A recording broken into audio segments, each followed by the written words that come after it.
Quand le prolétariat découvre que sa propre force extériorisée concourt au renforcement permanent de la société capitaliste, non plus seulement sous la forme de son travail, mais aussi sous la forme des syndicats, des partis ou de la puissance étatique qu'il avait constituée pour s'émanciper, il découvre aussi par l'expérience historique concrète qu'il est la classe totalement ennemie de toute extériorisation figée et de toute spécialisation du pouvoir. Il porte la révolution qui ne peut rien laisser à l'extérieur d'elle-même, l'exigence de la domination permanente du présent sur le passé et la critique totale de la séparation. Et c'est cela dont il doit trouver la forme adéquate dans l'action.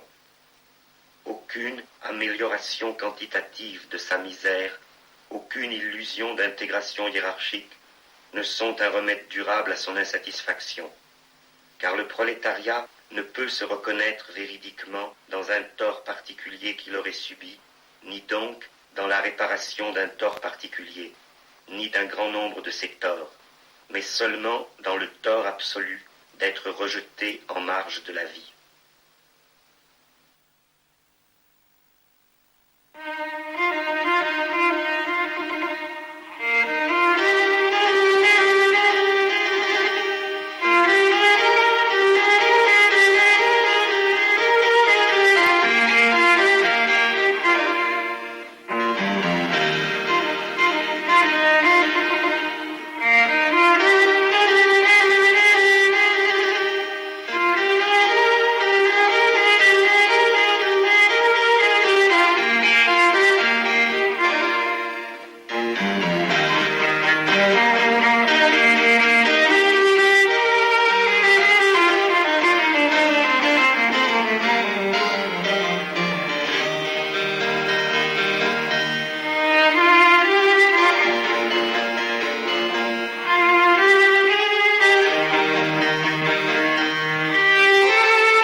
nouveaux signes de négation, incompris et falsifiés par l'aménagement spectaculaire, qui se multiplient dans les pays les plus avancés économiquement, on peut déjà tirer cette conclusion qu'une nouvelle époque s'est ouverte. Après la première tentative de subversion ouvrière, c'est maintenant l'abondance capitaliste qui a échoué. Quand les luttes antisyndicales des ouvriers occidentaux sont réprimées d'abord par les syndicats, et quand les courants révoltés de la jeunesse lancent une première protestation informe, dans laquelle pourtant le refus de l'ancienne politique spécialisée, de l'art et de la vie quotidienne est immédiatement impliqué, ce sont là les deux faces d'une nouvelle lutte spontanée qui commence sous l'aspect criminel.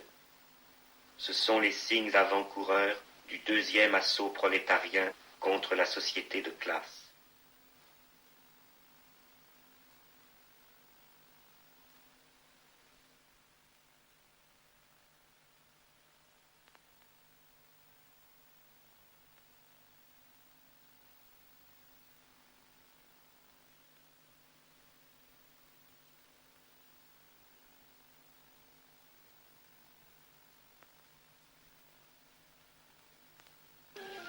Remember me. I never remember pretty women. It's so expensive. But my Japanese cameras. I can't help you. Van Straten, has he got a new boat? This is not about business, Mr. Thaddeus.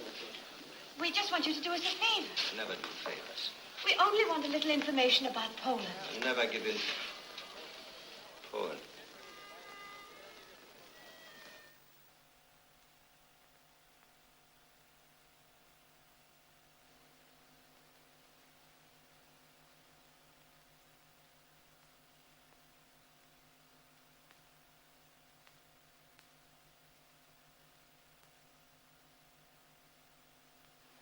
Quand la réalisation toujours plus poussée de l'aliénation capitaliste à tous les niveaux, en rendant toujours plus difficile aux travailleurs de reconnaître et de nommer leur propre misère, les place dans l'alternative de refuser la totalité de leur misère ou rien, l'organisation révolutionnaire a dû apprendre qu'elle ne peut plus combattre l'aliénation sous des formes aliénées.